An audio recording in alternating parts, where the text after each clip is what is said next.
All right, what's up, guys? I just wanted to do a quick little video on the CB3. Um, just about everything I say for the CB3 can be said for the CB2.5 as well. Obviously, the difference is, one being a 3-inch prop and the other one being a 2.5-inch prop. So this is my personal CB3 that I just recently built up, and I just wanted to talk about this frame and the different ways you can build it, depending upon what you plan to do with it. And so just to get some rough numbers, just to start out, this build is I built this with acro in mind. So I built it with 1407s, and I wanted to build it with 1407s versus 1106s or something like that, any kind of 11XX, because the weight, I feel, helps in an acro build. It helps you, lob it over trees when you cut the throttle. I just feel like I get way more hang time on a 3-inch with 14XX size motors than I do 11XX. So it just makes it more fun. So that's why I built it with 14s. So this build, 135 grams. So I fly it with a Bolt 850. So that puts me at 235. Okay. Now, there's other lipos that I've been testing recently. This 650 4-cell, 204, and this setup is amazing, but it just doesn't last very long. The 650 kind of suffers. So that's why I run the 850. It's acro. It's for pleasure. It's for fun. So I want to be up in the air more than I am doing anything else. So I'm not racing with it. I think 14XX size motors with a 3-inch is not the way to go for racing, but we'll talk about that in a minute. So just to look at the frame, just the weight of the frame alone, it's 32.6 grams of carbon. The only printed parts that come with the kit that you actually need, all the prints come with the kit actually, but the only ones you actually need to make it function are the camera mounts. So 33.2 grams. So that's how that's the weight. The kit comes, like I said, with all these printed parts. You get the scuff guards, you get this nice little XT60 or XT30 mount rather, these little antenna mounts, and it just makes it nice and durable and keeps your frame lasting longer. It does come with 25 millimeter standoffs. Okay. I built mine with 20 millimeter standoffs, so you can see the difference in the height. It lowers the CG of the battery, so you can build it with 20. That's no problem. The camera, you got to do a little fiddling with the top plate. If you want to run 20, you'll have to shave out your top plate just a little bit. If you need it. You may not need it, but this is the CB, and I wanted to point out some of the features of this particular frame. It comes with both M3 and M2 20x20 flight controller pattern. When you get this frame and you look at this, the M3 is dead center. The M2 is actually shifted back. Okay, so I even put it together wrong because I just threw it together real quick for this video. I wasn't paying attention. But when you build it, make sure you build it with the M2 to the rear. So if you look at my frame, I'm using the M2, okay, because I'm using the HGLRC stack, and that moves it to the rear. And that just gives you a little bit more clearance for this camera plug, okay? You can use the M3 and put ESCs on the arms, and your flight controller will be below the plug on the camera, especially if you're building it with the supplied 25 millimeter standoffs.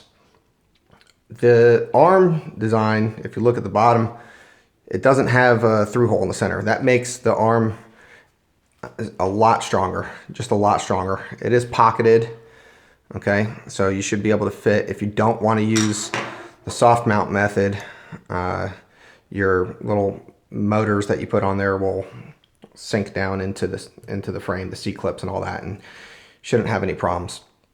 And about that, these, you know, people put these on one way or another. I mean, it's really up to you. What do you want to use it for? You can use it to soft mount, like I have. I typically put it on this way, the TPU in between the motor and the carbon, because one, it soft mounts, and two, when I put it on the other way, if you flipped it over, these little M2 caps, the heads on the screws, you know, they just mash and mangle that TPU, and you get just like a little bit of it, and it kind of warps, and well, frankly, it just looks like shit. So that's really why I don't do it. And you know, soft mounting doesn't really hurt anything. You don't have to soft mount anything anymore anyway.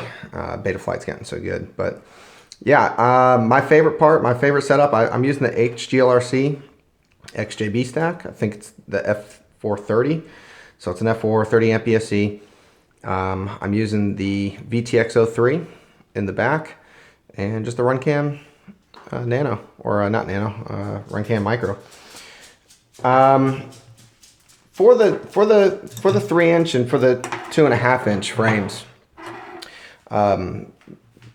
you know, if you're wanting to build this for freestyle, I would say, if you're a freestyle guy, I would say get a CB3 over a CB2.5, because you can build it with the bigger motors. The CB2.5 doesn't support 14XX motors. Okay, the CB3 does. The 2.5 and the 3, the body is exactly the same. It's identical. The only difference is the motor to motor distance. Okay, and it's 126 now on the 2.5-inch frame, motor to motor. The CB3 is like 144 or something like that. So if you're gonna race and if you want to run the CB2.5, the CB2.5, that actually comes with 20mm standoffs. Okay, so you're gonna get these standoffs versus the 25mm standoffs. And it only supports 11XX motors. And depending upon what you're gonna do with it, if you wanna race the multi-GP brushless class, you know, stick to an 1105, 1106, and somewhere between 6,000 and 7,000 kV would be ideal for racing on 2S. If you drop the kV a little bit, I had some 1105 HGLRC 6,000 kVs, and I was running them on this little 450 4-cell, and it was crazy fast, crazy fun, but it was almost too much. I couldn't really get the tune quite right. I'm not the best at tuning, for one, and when I would run a 500 milliamp hour 3-cell just for fun, it came alive. It was awesome. So if you get a 2.5, go with an 1105, 1106, and if you're aiming at 2-cell, you know, anywhere from 6 to 7,000 kV, maybe 7,500 kV. I just actually got some red bottoms, ordered some red bottoms, 7,500 kV. They'll be coming in, and I expect that to be a pretty thirsty motor. You'll probably want to run at least a 650 milliamp hour with that. I think the smaller 450s won't work, but the 450 on like a 6,000 or 6,500 kV should be fine, and it's a lot less lipo you're toting around as well. So yeah, if you want to race, if you're into racing, might as well get the 2.5. Another difference between the 2.5 frame, the base plate anyway, is the 2.5 is actually 2.5 mil. The CB3 is 3 mil. Okay, so you get a 3 mil base plate on the CB3, 2.5 on the 2.5. But the body is the same, and I already talked about the motor differences. So both of them are great. I've been seeing people's videos and DVR, and everyone's just having a great time with the CB, and I love seeing how many people are happy with their model, and it's just awesome to see you guys posting videos and DVR, and you know, expressing how much you love the model. And it certainly makes what we do feel worth it, because sometimes it can definitely feel like a charity. But yeah, that's it.